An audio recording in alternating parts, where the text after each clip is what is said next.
আজকে সকাল থেকে মোটামুটি রেগুলার যেরকম দিন শুরু হয় সেরকমই শুরু হয়েছিল। হঠাৎ করেই দিদিভাই দুপুরবেলা ফোন করে বলল, বোন আমাদের এখানে কারেন্ট নেই, কখন কারেন্ট আসবে তার কোনো ঠিকও নেই, নাও আসতে পারে, তাই সন্দেশ আজকে তোদের বাড়িতে থাকবে। ব্যাস, দাদাভাইয়ের যেরকম আনন্দ বনুরও সেরকম আনন্দ। হঠাৎ করে ঘুম থেকে উঠেই দাদাভাইকে দেখতে পেয়েছে বিকেলবেলা, আর আনন্দ যাবে কোথায়। এমনিও আমি দেখেছি সন্দেশ আসলে না মিহিরানি একটু বেশ ভালোই মজা পায়, আসলে বাচ্চা সেরকম একটা পায় না, তো তাই কেউ আসলে খুব আনন্দ পায়। এই দেখো সন্দেশের সঙ্গে তালে তাল মিলিয়ে একদম খেলাধুলা চলছে। আর এদিকে দাদাভাই বনুকে শেখাচ্ছে কিভাবে সাইকেল চালাতে হয়, কি সুন্দর করে শেখাচ্ছিল। আমি বড় ব্লগে ভিডিওটা দেবো, তোমরা দেখো কিভাবে প্যাডেল করতে হয়, ওটা শেখাচ্ছিল আর কি। আর এই যে স্কুটিতে বসে পড়েছেন মিহিরানি, কাউকে পেলেই হলো, কেউ বসলেই তার পেছনে টুক করে বসে পড়বেন, উনি স্কুটি করে যাচ্ছেন, মামার স্কুটি। আর দাদাভাইকে বনু এমন আদর করে, মাঝে মাঝে দাদাভাই একটু কান্নাই করে দেয়।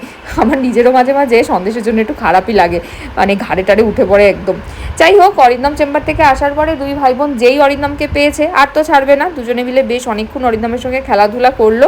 আর বাচ্চারা না, আমি দেখেছি অরিন্দমের সঙ্গে খেলতে বেশ পছন্দ করে, ও বেশ ভালো পারে আর কি। তারপর আর কি দুই ভাই বোন ফ্রেশ হয়ে ঘুমু ঘুমু করলো।